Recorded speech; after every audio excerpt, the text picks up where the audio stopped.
Hi, this is Kat with Beadaholique, and in this video I'm going to show you how to make a bangle using braided wire.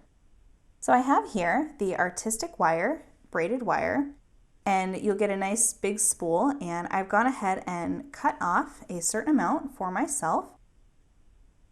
Now go ahead and just kind of gauge how large you want it to be, but keep in mind that you're going to want to leave room for your cord ends. And I just want to show you real quick, you can sort of use these cord ends, place them on without gluing them first, and just sort of see how much room that'll add on. So they add on about maybe about 1/4 of an inch or so is the well on these guys. So I'm just going to go ahead and place them on. And these are the TierraCast Makers Collection. They're really great, and they fit perfectly on this 12 gauge braided wire.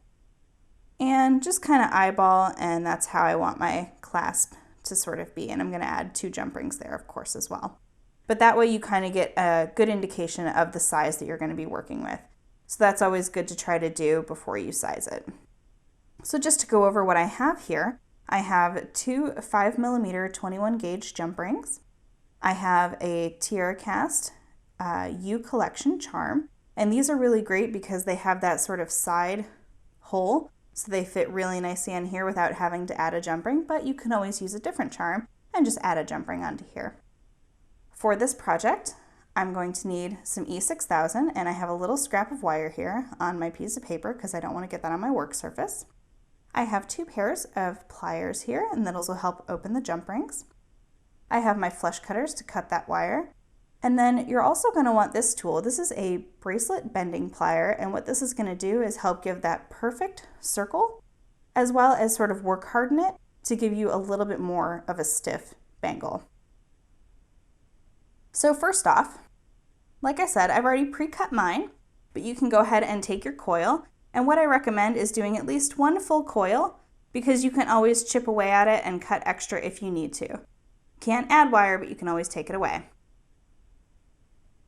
So I have my coil here. So what I'm first going to do is I'm going to take my bracelet bending pliers, and all I'm going to do is sort of put it in there, and I'm just going to press down and move, and press down and move. And what this is doing is creating that nice, perfect circle shape. And like I said, it's going to work harden it to make it just a little bit stiffer so that it will wear a little bit nicer. Now this is a 12 gauge wire, like I said, and it will be a little bit dainty. So just be very careful with it. It's, you could crush it with your hand. So this is just something to just sort of be aware of if you're going to try this project. So you just want to get that all nice and bent all the way around. And you can do this a couple times. It's not going to hurt the wire. If you find that it's not stiff enough for yourself, you can always just do a little bit more and just make sure that you get those ends in there. So now you notice that mine has sort of come off a little bit, and you can just sort of just bend it back into place. There you go. All right, so now what I'm going to do is I am going to get my 2 ends ready. So go ahead and take your E6000 and get a little bit on your table there. Close that up quickly. I'm going to take my little scrap of wire and get a little bit of glue on there. And now I'm just going to place that into the well and just sort of get it all along the edges there to make sure that it really is going to stick. Get a little bit more. There we go. And now just go ahead and take your wire and place it inside there. And you're going to want to make sure that your holes here are facing the same way when you do it. Now, depending on how many jump rings you want, I recommend doing it this way because your jump ring will go this way and your clasp will lay flat. So now I'm going to move to the other side and string on my charm. And now that my charm is captured in there, I'm going to go ahead and repeat on the other side. Go ahead and take a little bit more glue and get that down into that well there. Don't worry if you've spilled a little bit of glue, it'll clean up for you. And now just go ahead and place that second one in there.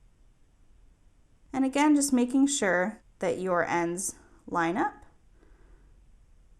and they're facing the way that you want them to. So I'm going to go ahead and let this dry for a few minutes, and then I'll be back to finish that clasp. So now that I've let it dry, I'm going to go ahead and open up these 2 jump rings.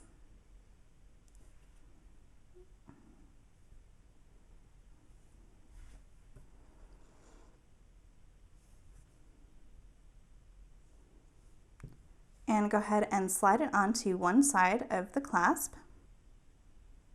and just sort of work it through there. And I'm going to close this first jump ring. And then on my second jump ring, go ahead and open that up. And I'm going to add on my lobster clasp and add on this other cord end here. Make sure it goes all the way through. Grab it again with my pliers and close that up.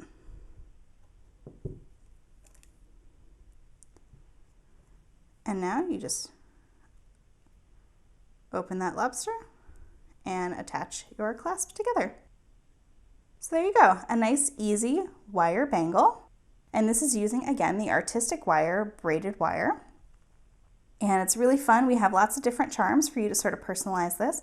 Also keep in mind this is 20 gauge wire, so if you did want to, you could actually add beads to this. That would help actually give it a little bit more structure.